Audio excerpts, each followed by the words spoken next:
L'appel de Cthulhu.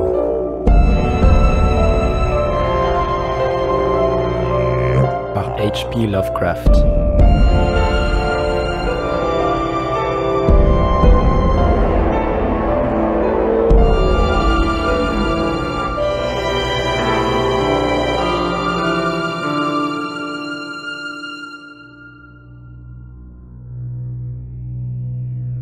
Partie 2.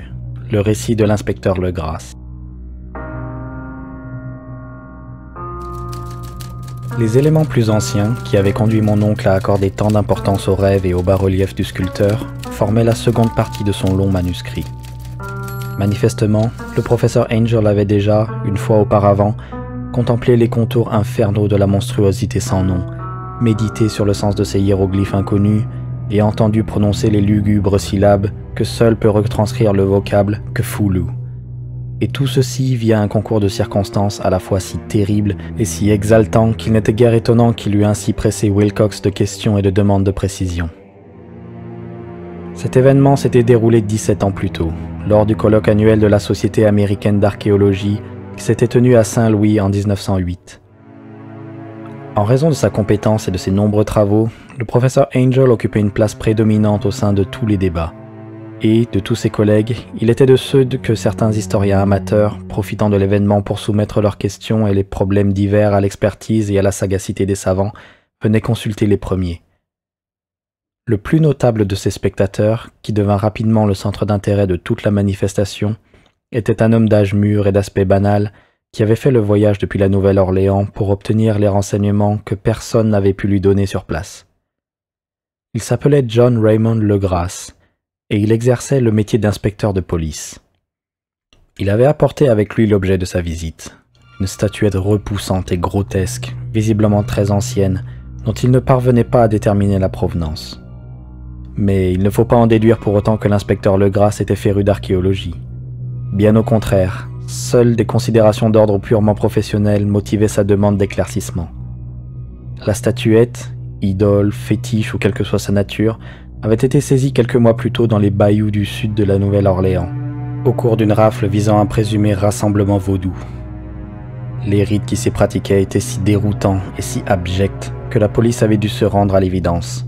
Elle venait de mettre à jour un culte maléfique jusqu'alors inconnu, et infiniment plus diabolique que même les plus ténébreuses cabales du vaudou africain. De ses origines, en dehors des fables extravagantes et ineptes extorquées aux séides capturés, rien n'avait pu être découvert. Voilà pourquoi la police de la Nouvelle-Orléans se tournait désormais vers n'importe quelle autorité scientifique pouvant l'aider à identifier l'abominable idole et, à travers elle, à remonter la secte jusqu'à sa source. L'inspecteur Legras était loin de se douter que sa statuette provoquerait une telle émotion chez les savants. Un simple coup d'œil jeté à l'objet suffit à les plonger dans un état d'exaltation fébrile, et tous se pressèrent bientôt autour de lui pour examiner la minuscule effigie, dont l'étrangeté absolue et l'état d'antiquité aussi indéniable qu'abyssal ouvraient des perspectives inédites sur une ère archaïque encore ignorée. Aucune école de sculpture connue n'avait pu engendrer cet objet terrible, dont la pierre terne et verdâtre semblait attester le passage de centaines, voire de milliers d'années. L'effigie, qui passa lentement de main en main pour que chacun puisse l'étudier de près, mesurait une vingtaine de centimètres et témoignait dans son exécution du plus haut raffinement et artistique. Elle représentait un monstre à la silhouette vaguement anthropoïde, mais doté d'une tête de pieuvre dont le visage n'était qu'une masse grouillante de tentacules.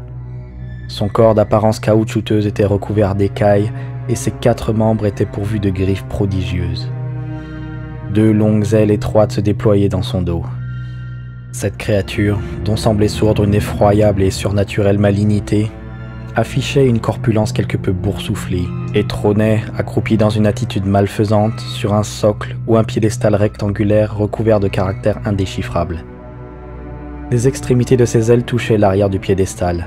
Sa croupe en occupait le centre, tandis que les longues griffes incurvées de ses membres postérieurs fléchis agrippaient la face avant du socle de pierre et s'étiraient sur un bon quart de la hauteur. La tête de céphalopode était inclinée vers l'avant, si bien que les terminaisons de ses appendices faciaux effleuraient le dos de ses puissantes pattes antérieures, elles-mêmes refermées sur des genoux relevés à cause de la position accroupie. L'aspect général de la créature dégageait une singulière impression de réalisme, rendue plus subtilement déplaisante encore du fait de l'origine totalement inconnue de la statuette. Son incommensurable et vertigineuse ancienneté était indiscutable. Rien cependant ne permettait de la rattacher à quelque sorte d'art pratiqué aux jeunes heures de la civilisation, ou même de quelque autre ère que ce fût.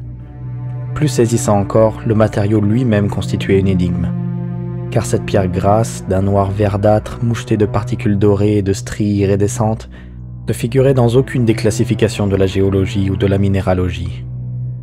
Les caractères qui ornaient son socle étaient tout aussi troublants, et aucun des savants de l'Assemblée, malgré la présence d'une bonne moitié des plus éminents spécialistes mondiaux en la matière, ne parvint à leur attribuer la moindre parenté linguistique. À l'image du sujet de la sculpture et de son matériau, ils appartenaient à quelque chose d'affreusement étranger à l'humanité telle que nous la connaissons, quelque chose qui évoquait des cycles de vie immémoriaux et impies au sein desquels notre monde et nos conceptions n'avaient pas leur place. Toutefois, alors que les scientifiques secouaient un à un gravement la tête et avouaient leur incapacité à résoudre le problème de l'inspecteur, un homme, parmi cet aréopage d'experts, crut déceler dans la forme monstrueuse de l'objet et de ses hiéroglyphes certains éléments qui lui étaient étrangement familiers, et c'est sans attendre qu'il l'exposa timidement à ses confrères le peu qu'il savait. Il s'agissait de feu William Channing Webb, professeur d'anthropologie à l'université de Princeton et explorateur de quelque renom. Le professeur Webb avait entrepris, 48 ans plus tôt, d'arpenter le Groenland et l'Islande à la recherche de certaines inscriptions runiques qu'il avait échoué à exhumer. Et c'est sur la côte occidentale groenlandaise qu'il avait fait la rencontre d'une surprenante tribu ou secte d'esquimaux dégénérés dont la religion, une forme curieuse de culte démoniaque, l'avait désagréablement frappé par sa férocité et sa barbarie délibérée. De cette religion, les autres esquimaux ne savaient pas grand-chose, et ils n'osaient la mentionner sans frissonner, prétendant qu'elle puisait son origine dans des âges affreusement reculés, antérieurs à la création du monde. En plus de pratiquer des rites indicibles et des sacrifices humains, ces adeptes célébraient de saisissants rituels héréditaires officiés en l'honneur d'un tout-puissant démon ancestral, ou Tornasuk, des rituels dont le professeur Webb avait dressé une rigoureuse retranscription phonétique auprès d'un vénérable Angekok, ou prêtre sorcier, transposant du mieux qu'il put ces litanies en lettres romaines. Mais ce qui semblait à présent le plus important était le fétiche adoré par les adeptes de cette secte, autour duquel ils dansaient quand les aurores boréales enflammaient les cieux au-dessus des hautes falaises de glace. Il s'agissait, indiqua le professeur, d'un très grossier bas-relief de pierre constitué d'une hideuse figurine et d'une inscription cryptique. Et pour autant qu'il pût en juger, elle constituait une réplique grossière mais fidèle de la créature bestiale présentée aujourd'hui devant l'assemblée d'historiens. Cette information, recueillie avec stupeur et émotion par les savants, fit le plus grand effet à l'inspecteur Legrasse, qui ne tarda guère à presser de questions le professeur Webb. Ayant pour sa part copié par écrit l'une des prières prononcées par les séides des marécages que ces hommes avaient arrêtés, il implora le professeur de se rappeler le plus précisément possible les syllabes recueillies auprès de ces esquimaux adorateurs du diable, à laquelle succéda un moment d'effroi silencieux quand l'officier de police et le scientifique convinrent qu'une phrase était commune aux deux rituels infernaux que tout pourtant opposait. Voici, en substance, ce que les sorciers esquimaux et les prêtres des marais de Louisiane avaient psalmodié devant leurs idoles jumelles, les sections entre les mots correspondant aux pauses effectuées par les récitants lors du chant. Funglui Mungulnaf Kafulu Halie Waghanagal Fektagen.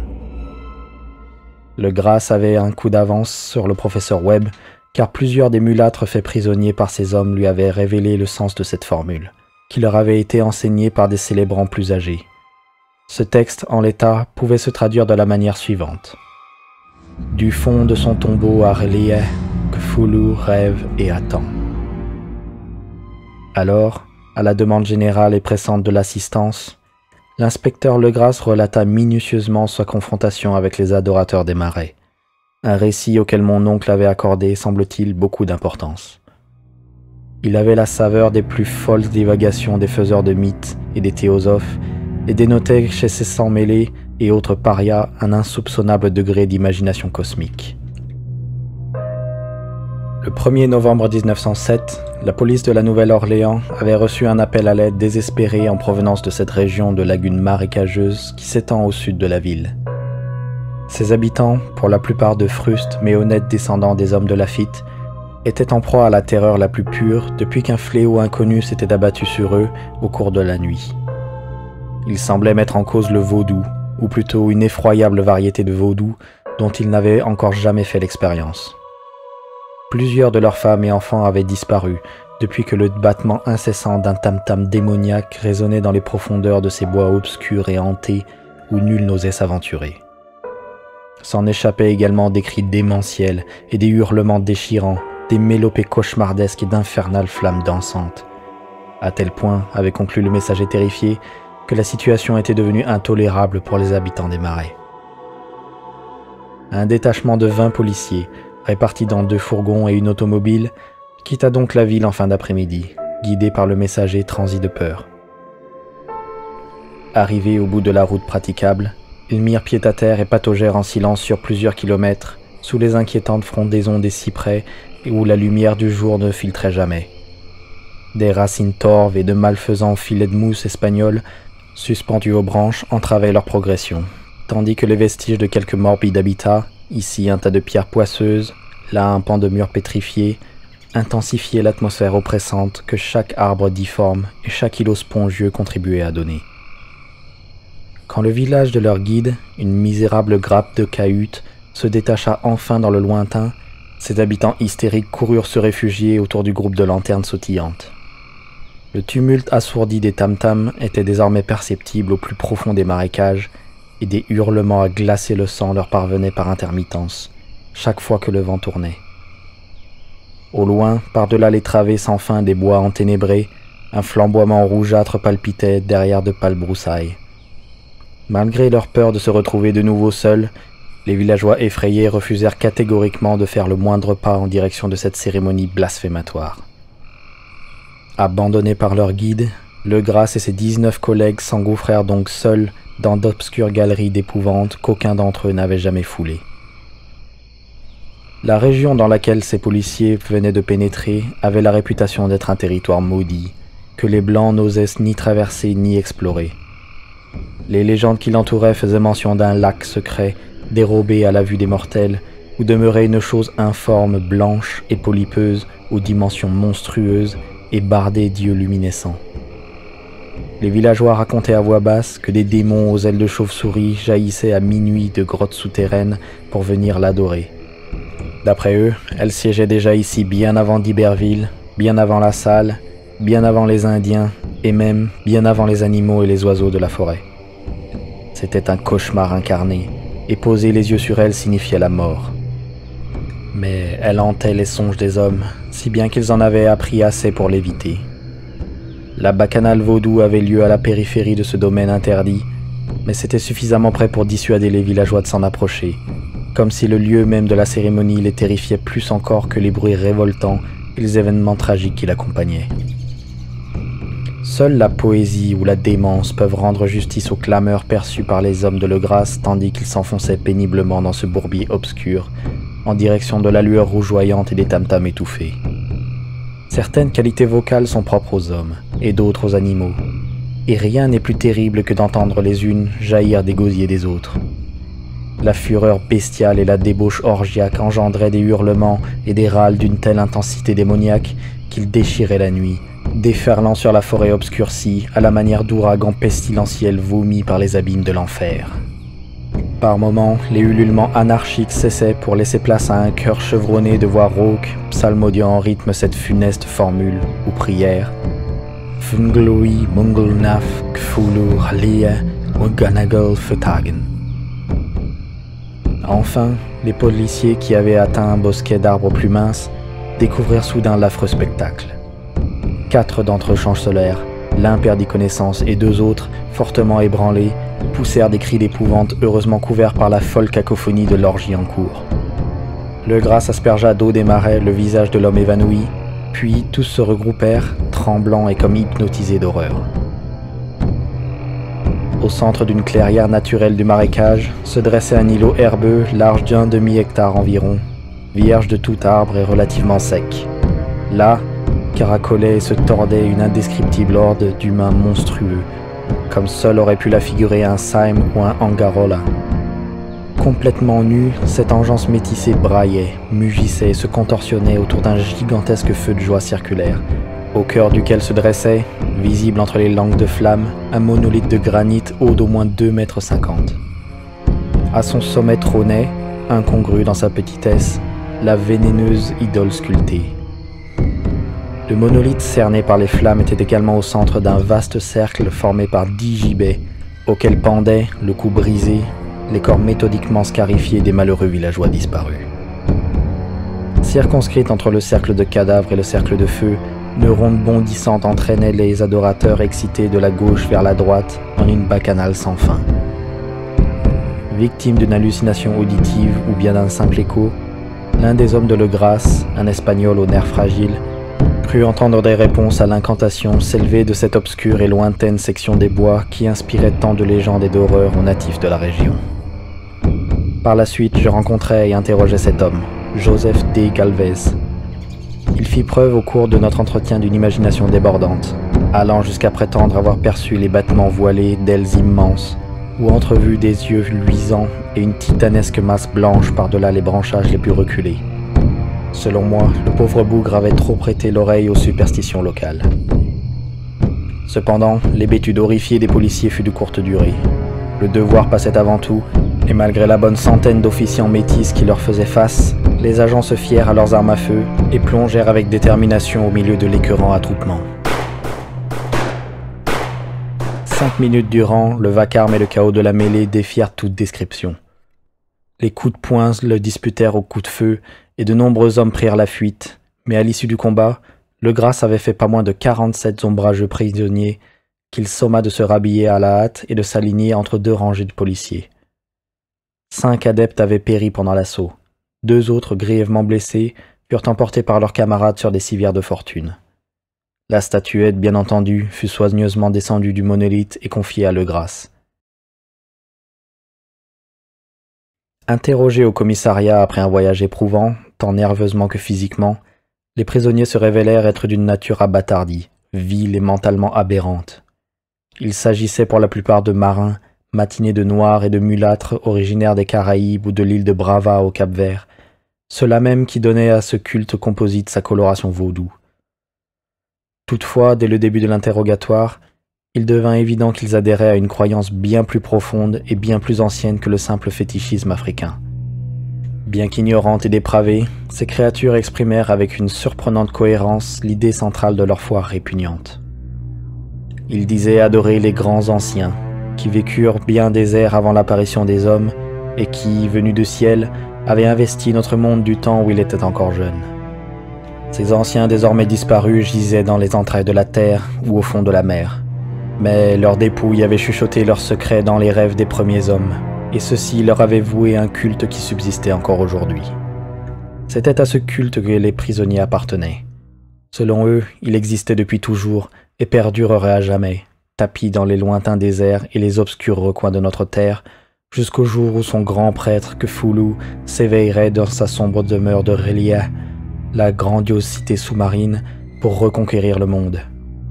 Quand les étoiles seraient propices, il lancerait son appel et ses adorateurs secrets sortiraient de l'ombre pour le délivrer. D'ici là, rien de plus ne devait être révélé aux profanes.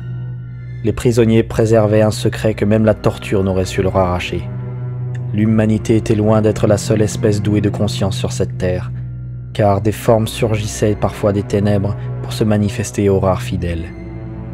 Il ne s'agissait cependant pas des grands anciens, qu'aucun homme n'avait jamais contemplés.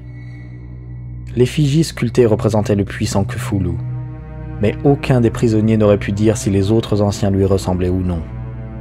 Comme plus personne n'était capable de déchiffrer l'antique écriture, le savoir était transmis oralement.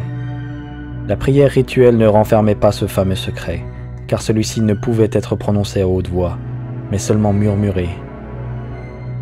L'incantation ne signifiait rien d'autre que, du fond de son tombeau à Arléa, Kefulu rêve et attend.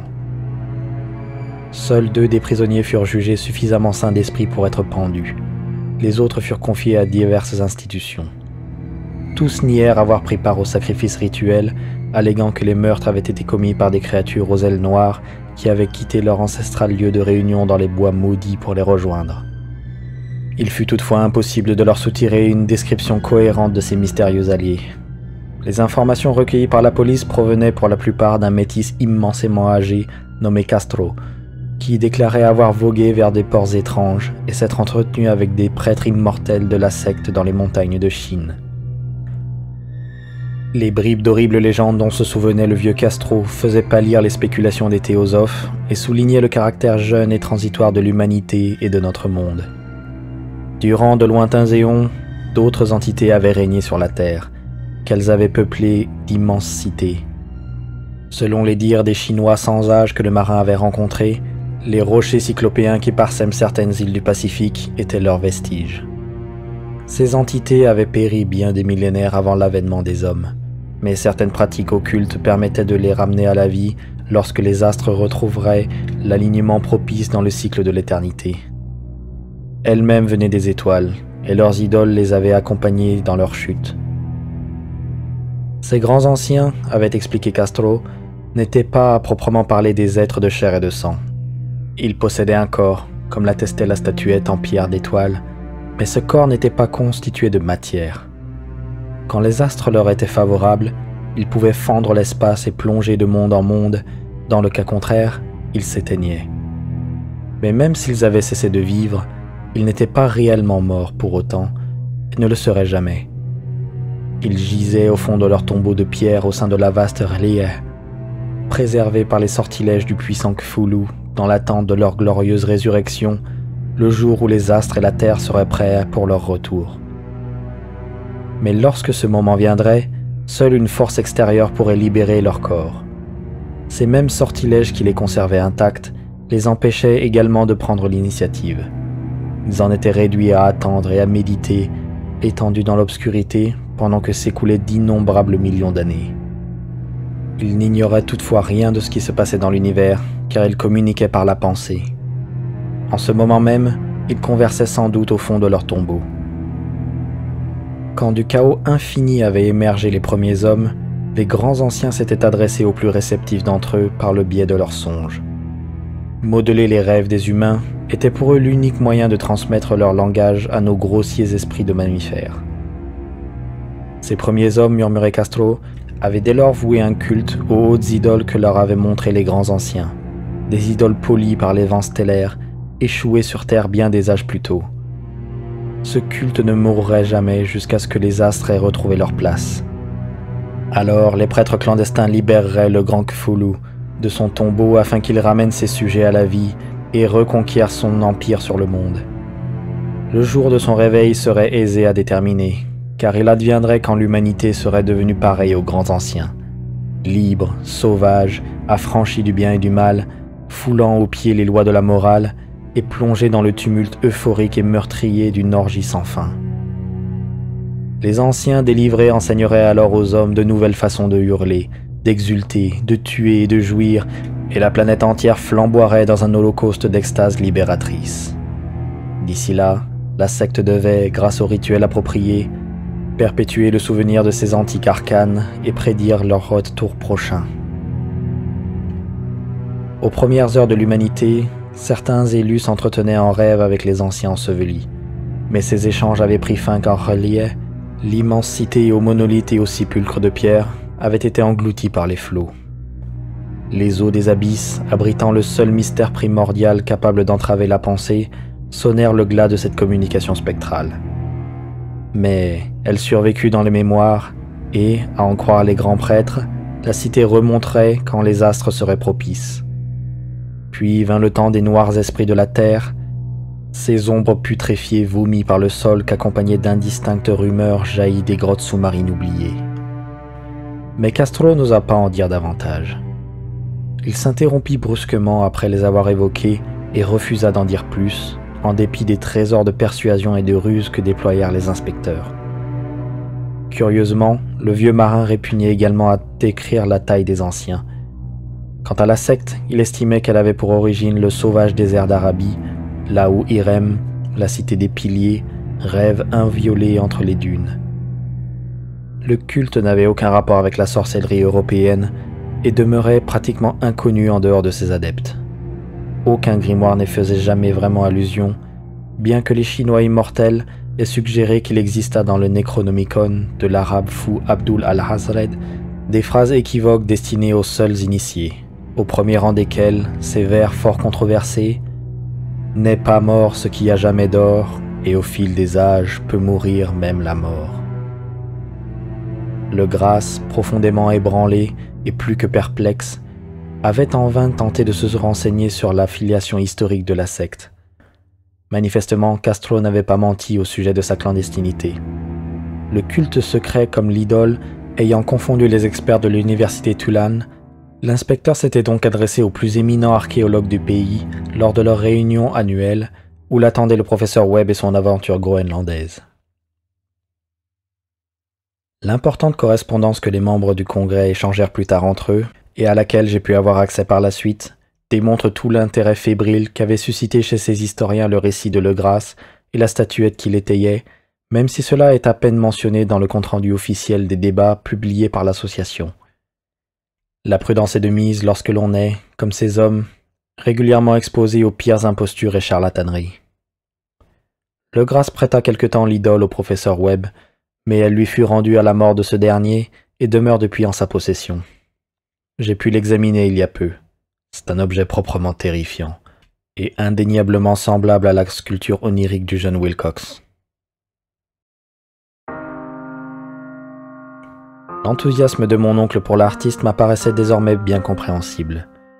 Compte tenu du savoir sur la secte qu'il avait hérité de Legrasse, j'imagine sans mal son émoi devant cet impressionnable jeune homme qui, non content d'avoir puisé dans ses rêves la même créature et les mêmes hiéroglyphes que ceux des fétiches de Louisiane et du Groenland, en avait également extrait rien moins que les 3 mots exacts de la formule psalmodiée par les adorateurs du diable esquimau et les sans-mêlés des marécages. Il était dès lors tout naturel que le professeur Angel ait entrepris sa méticuleuse étude. Je soupçonnais toutefois le jeune Wilcox d'avoir eu au préalable connaissance de la secte et d'avoir inventé une série de songes propres à en entretenir et à en rehausser le mystère aux yeux de mon oncle. S'il est vrai que les comptes rendus oniriques et les coupures de presse compilées par le professeur appuyaient les dires de Wilcox, mon intraitable rationalisme et l'invraisemblance de toute cette histoire m'incitaient néanmoins à adopter la conclusion qui m'apparaissait la plus raisonnable. C'est pourquoi, après m'être replongé dans l'étude du manuscrit et en avoir recoupé le récit de Legrasse avec les notes théosophiques et anthropologiques de mon oncle, je me rendis à Providence afin de rencontrer le sculpteur et de lui signifier combien je trouvais méprisable son attitude envers un homme d'un tel âge et d'une telle érudition. Wilcox vivait toujours seul dans la pension Fleur de Lys sur Thomas Street, une affreuse imitation victorienne de l'architecture bretonne du XVIIe siècle, qui, nichée entre les ravissantes demeures de style colonial bâties sur l'ancienne colline, exhibait sa criarde façade en stuc à l'ombre du plus beau clocher géorgien d'Amérique. Je le trouvai en plein travail dans son atelier, et, au vu des œuvres éparpillées çà et là, ne pus m'empêcher de lui reconnaître un génie authentique et puissant. Il accédera un jour, je le crois, au panthéon des grands artistes décadents, car il a modelé dans l'argile et sculptera un jour dans le marbre les mêmes cauchemars et fantasmagories qu'Arthur Machen sait évoquer en prose et que Clark Ashton Smith incarne dans ses tableaux et poèmes. Wilcox était un jeune homme brun et frêle, à l'apparence négligée. Sans quitter son siège, il tourna paresseusement la tête vers moi quand je frappai à sa porte et me demanda ce qui m'amenait. Son visage s'éclaira cependant à la mention de mon nom de famille. L'intérêt de mon oncle pour ses rêves étranges avait en effet piqué sa curiosité, d'autant plus que le professeur ne lui en avait jamais expliqué la raison. Je me gardais bien de le renseigner sur ce point et m'efforçais au contraire, par de subtiles questions, de le pousser à se trahir. Quelques minutes de cet interrogatoire suffirent à me convaincre de son absolue sincérité. Il parlait de ses songes d'une telle manière que l'on ne pouvait se méprendre sur leur authenticité. Ses visions oniriques et l'empreinte qu'elles avaient laissée sur son inconscient avaient profondément influencé son art, et il me montra une statue malsaine dont les contours me firent presque trembler tant il émanait d'eux une puissante noirceur. Cette créature, qu'il n'avait jamais vue avant d'en trouver une représentation en bas-relief, au réveil dans son atelier, s'était imposée à lui et lui avait machinalement pris forme sous ses doigts. Il s'agissait, sans nul doute, de l'être titanesque qui l'avait obsédé lors de sa crise délirante. Je compris vite qu'en dehors de quelques notions divulguées par mon oncle au cours de ces séances, il ignorait tout de la secte secrète. Je m'efforçais à nouveau de percer le mystère des perceptions nocturnes du jeune homme. L'étrange poésie qu'il insufflait à la description de ses songes était telle que je crus contempler de mes propres yeux, et avec une effroyable précision, les blocs de pierre verdâtre et fangeux de la cité cyclopéenne, dont la géométrie, ajouta curieusement Wilcox, était totalement faussée, et de percevoir avec effroi cet appel incessant et informulé qui montait des profondeurs. Cthulhu Fhtagn. Cthulhu Fhtagn. Ces mots, tout droit sortis du funeste rituel qui évoquait le demi-sommeil du défunt Cthulhu dans son tombeau de pierre à relief, m'ébranlèrent fortement en dépit de mon pragmatisme convaincu. Il ne faisait aucun doute que Wilcox avait entendu parler de la secte par le passé, puis l'avait oublié dans la masse de ses nombreuses lectures et de ses contemplations fantastiques. Bien plus tard, ce souvenir, de par sa puissance évocatoire, avait retrouvé le chemin de son inconscient au moyen de ses rêves, du bas-relief et de l'abominable statue qui s'offrait à ma vue en ce moment même. En fin de compte, mon oncle avait été victime d'une supercherie involontaire. Sans prétendre pouvoir un jour apprécier ce jeune homme un brin grossier et affecté, j'étais désormais disposé à admettre à la fois son génie et son honnêteté. Je le saluai cordialement avant de prendre congé et lui souhaitais tout le succès que son talent permet d'augurer. Restait l'énigme du culte clandestin, qui me fascinait tant que j'ambitionnais d'acquérir quelque notoriété en publiant des recherches sur ses origines et sur ses affiliations. De passage à la Nouvelle-Orléans, je m'entretins avec le Grasse et d'autres policiers ayant participé à la rafle. J'examinais l'épouvantable idole et pus même interroger certains des prisonniers mulâtres encore en vie. Le vieux Castro, malheureusement, était mort quelques années plus tôt. Si elle ne faisait que confirmer les récits de mon oncle, ces informations obtenues de première main galvanisèrent mon enthousiasme. J'étais maintenant persuadé d'être sur la piste d'une très réelle, très secrète et très ancienne religion dont la découverte pourrait faire de moi un anthropologue de renom.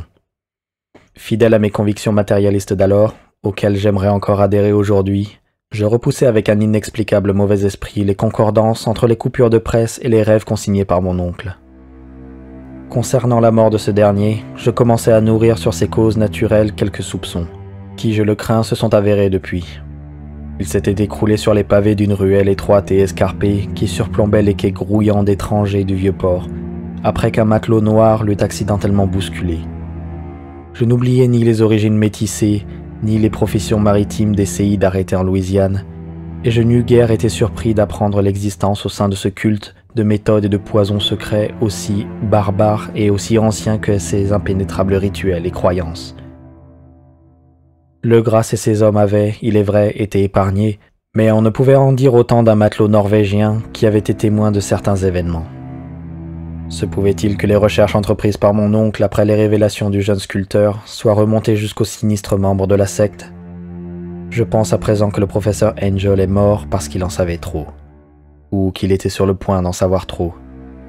L'avenir seul pourra dire si l'on me réserve le même sort, maintenant qu'à mon tour, j'en sais beaucoup plus.